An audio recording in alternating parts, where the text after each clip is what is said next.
Des Moines, Iowa. Most Iowans won't be out Monday night. Never mind that temperatures are forecast to be well below zero, with wind chills dropping to -40 degrees. And roads may still be icy from a series of snowstorms that hit the state last week. That's because they're not registered with the Republican Party, which kicks off the presidential nominating season with its famous conventions. Or because they don't want to make commitment attend, which involves traveling the nearest 1,500 convention site and sitting in a room for a chance vote for party's presidential candidate.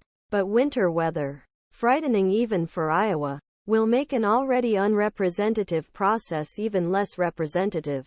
Older Iowans, who form the backbone of the caucus, are wondering how they'll get to their home districts on Monday. Political types mentally lower the expected turnout and wonder who the smaller, more solid voters will support.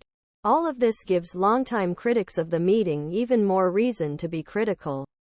This is not the way to start presidential election, said former San Antonio Mayor and Federal Housing Secretary Julian Castro, a Democratic presidential candidate in 2020. While calling for Iowa to have less prominent role, you have to be a diehard, willing to trudge through the snow and stay there for several hours. And if you miss that, your opportunity to vote is gone. Democrats downgraded Iowa after the party failed to count votes in the 2020 caucuses. Democrats moved state to a later date in the nomination process after President Joe Biden said he wanted more diverse states that better represent his party and country to cast initial votes. The process of this party begins South Carolina on February 3 and then moves to Nevada. New Hampshire will come next in the new rankings 2024. Even though the state party goes ahead with a Jan. 23 primary that national Democrats say won't be counted, but Republicans stuck with Iowa, which was once competitive but moved further to right under Donald Trump, who carried the state in 2016 and 2020 general elections.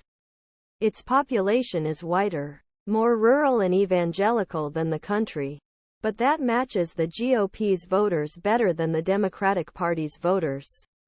Some Republicans still expect turnout to be strong, but a majority acknowledge the weather will scare away at least some voters. This is going to be worse than we've ever had, said Doug Gross, once a top aide to former Republican Gov. Terry Branstad, who said his 90-year-old mother decided she couldn't attend the meeting under the circumstances. It will reduce participation. Brad Anderson, AARP Iowa State Director, said historically older voters have decided who wins and who loses the contest because the caucuses tend to be older in terms of turnout. He said this meeting might be a bit of an outlier. Anderson said the cold and possible snowfall, especially in rural parts of the state, made conditions treacherous for people of all ages.